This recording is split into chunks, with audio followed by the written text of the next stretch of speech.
Suspense.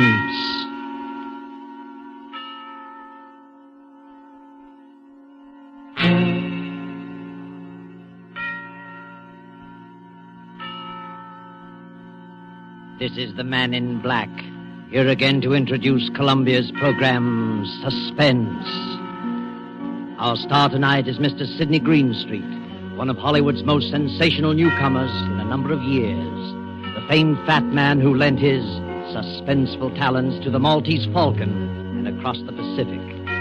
Mr. Greenstreet is with us to create on the air John Dixon Carr's celebrated detective, Dr. Gideon Fell. The story called The Hangman Won't Wait is tonight's tale of suspense.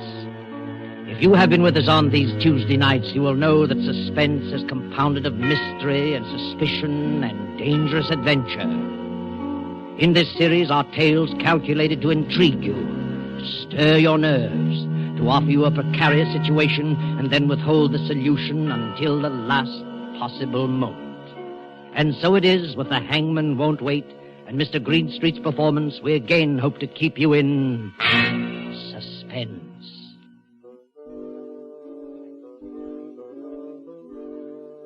He comes striding towards us now, beaming like old King Cole.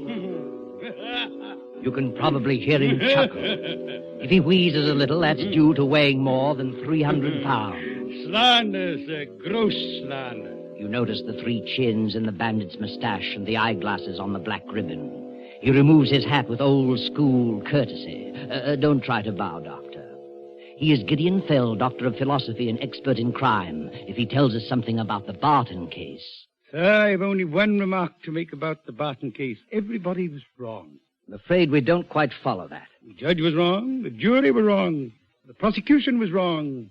The defense was wrong. But, Dr. Fell, you can't have a murder case in which everybody is wrong. In my cases, sir, you can have practically anything. Oh, yes, that's true enough, but... I want you to imagine yourself in the position of that girl, Helen Barton. Well?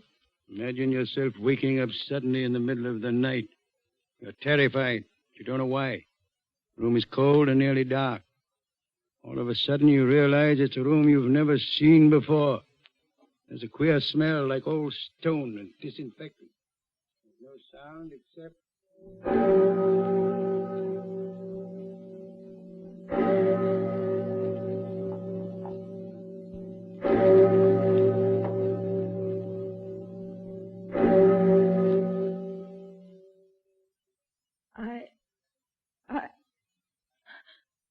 What is it? What was that? Now lean back in your bed, dearie. It's all right. Yes, take it easy, miss. I was dreaming. You were having a nightmare, dearie. But it's all right now. Nothing's going to hurt you. Not yet. Be quiet, Anna. All right, all right. Would you like us to turn on all the lights, miss? Please, would you do that? You see, I don't understand this. Where am I, and how did I get here? And who are you? Now, don't start that all over again, please. Start what all over again? Saying you've lost your memory and don't even know what your name is? Are you insane? Of course I know what my name is. I'm Helen Barton. Ah. But it's all I do know. Where am I? Why on earth is it so cold? Well, that's not unusual, you know, for England in the middle of December. Did you say December? That's right, dearie. 18th of December. You're fooling me. You're playing a trick on me. My head feels queer and I want to start crying, but I won't. It's not December, it's the end of August. I was going up to see Philip. Oh, that's it. I was going up to see Philip. Philip? Philip Gale, the man I'm going to marry. Be quiet, Anna. And don't turn on these lights yet. She's having us on. She's... Anna, this child's shaking all over. And so help me, she don't know where she is. Listen, dearie. I'm going to sit down on the bed beside you. Now take my hands. Hold them tight. What's wrong? Why are you looking at me like that? This is Maidhurst prison, miss. Steady, dearie. I'm still dreaming. I must be. You can't mean I'm in prison. Now look, dearie. I'm afraid it's worse than that. Worse than that? Look over there. You see where there's a little bit of fire in the grate? Well, And paper on the wall, and pictures, and a carpet on the floor. Oh, why don't you come out straight and tell her? They're going to hang you in the morning, miss. This is the condemned cell.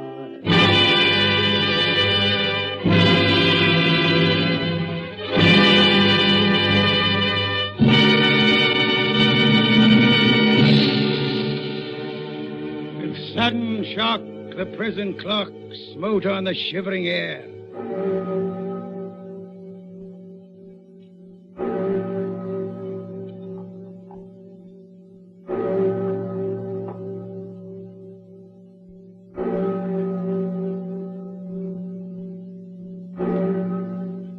But I won't quote that any further. I have too vivid a memory of sitting up that night with Colonel Andrews, the governor of the prison.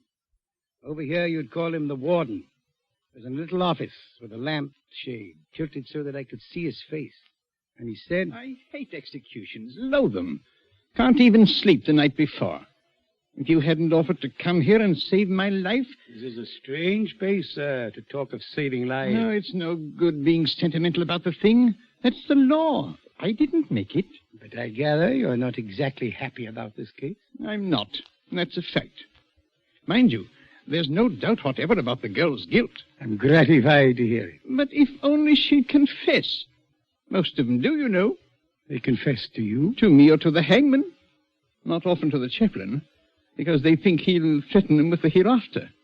But when Kirkwood goes in with the strap to bind their arm, he says to him, I don't like to think I'm doing something that would be on my conscience. So if you'd care to tell me... Quite a sensitive fellow you are, Hagman. Now, look here, I'm serious. So am I. Sometimes I wish I had any job in the world but mine. If only the girl would confess. If she'd just stop this nonsense about not remembering. Not remembering what? Not remembering how... Well, not remembering how she shot Philip Gale. Not remembering anything, even her own name. Total amnesia, covering a crime. Sir, you frighten me. You mean to say that a woman suffering from loss of memory can be tried and sentenced to death? No. Not if she really has lost her memory. Well, then... But this defense was a fake. You're quite sure of that? Naturally. The judge would never have allowed it to come to trial if he hadn't been convinced that she was shamming. Even then, she might have got off with a life sentence or even with manslaughter if it hadn't been for the nature of the crime. She didn't cut anybody up, I hope? No, but it was almost as bad. She shot a man who had raised his hands and begged for mercy. That completely damned her in the eyes of the jury. And yet, you have doubts. I tell you, I haven't any doubts. And in any case, it's none of my business. How has she acted since she's been here? Oh, a model prisoner. But I wish she'd stop this business of seeming to be in a daze. It's getting on my nerves. Rather think the prison itself would get on my nerves. I looked into your execution shed once, and I don't want to look again. Oh, you get used to it after a while. Helen Barton won't. Tell me about her. Nice girl, too. I knew her grandfather. Live near here? Yes. Born and bred in Maidhurst. She got mixed up with a thoroughgoing swine named Philip Gale. Crazy about him.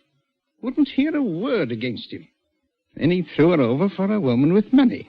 I see. He had a bungalow on White Rose Hill. She went up there one Sunday afternoon. Alone? Yes. Herbert Gale, Philip's brother, heard them screaming at each other. He ran in to see what was wrong. Philip was trying to chase the girl out. She grabbed a .32 revolver out of the table drawer and told Philip to put up his hands. That scared him, and he did put up his hands. Then she shot him dead.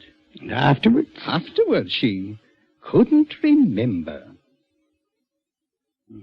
Couldn't remember anything? No, pretended she didn't even recognize her own family. She said, "Who is Philip Gale?" Mm-hmm. And you hang her tomorrow morning? Yes. Without ever hearing her side of the case? Well, confound it, man, there's no doubt about the evidence. Are you sure? She killed Philip Gale. Gale's brother Herbert saw her do it. This hypocrisy about not remembering. Emotional shock could do just that, you know. Oh, she wasn't so emotionally shocked that it disturbed her aim. She drilled him clean through the heart at 15 feet. The bullet entered in a dead straight line through coat, waistcoat, shirt, and heart. You could have run a pencil through the holes. Now, don't sit there puffing out your cheeks and waving a cigar at me. I'm only... Tell me, Colonel Andrews, aren't you talking to convince yourself? No. Suppose that girl is telling the truth. Suppose she has lost her memory. Yeah. All right. You don't believe that. Suppose it. And suppose in some black hour just before the hangman comes that her memory returns. Don't talk rubbish. Sure, I've lived long enough to know that mental suffering is the cruelest form of suffering on this earth. Imagine yourself in that position. Come out of a daze into what you thought was a safe and pleasant world. You don't know where you are. You don't know what's happened.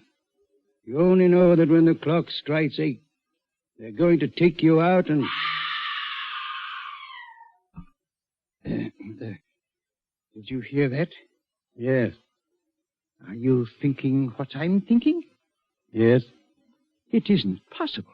I very much fear it is. Sometimes, you know, we have to use drugs. Drugs? Yes.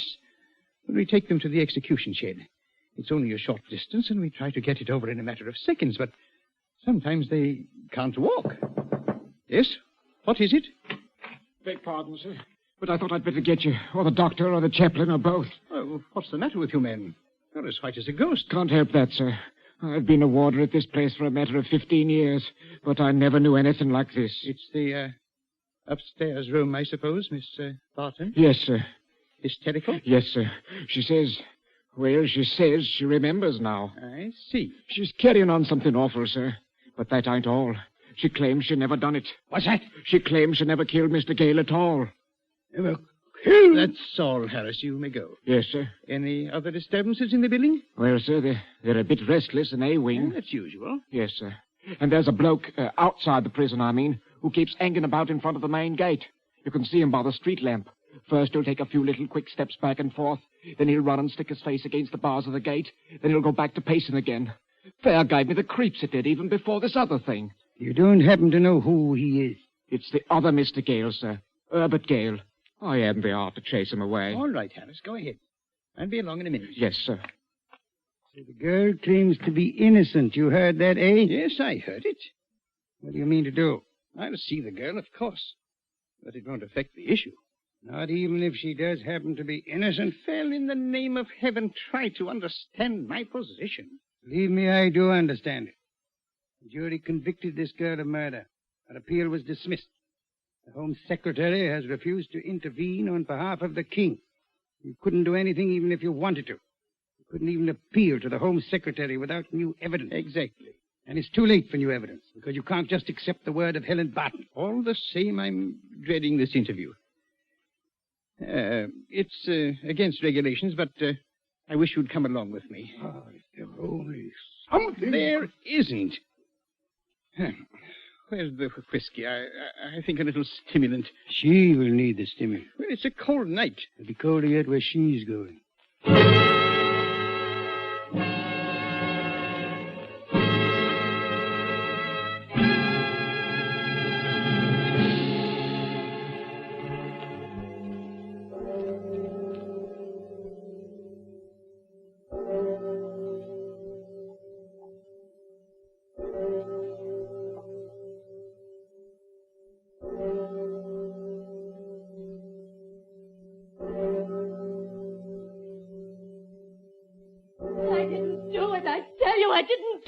Steady, miss. It's all right, dearie. The governor and the big stout gentleman believe you didn't do it. Oh, no, they don't. You needn't try to fool me. Look at them over there in the corner whispering. Phil, she's lying. I heard that. You said, Phil, she's lying, but I'm not lying. I'm not. Miss, you've got to pull yourself together. And have a nice breakfast. What would you like for breakfast?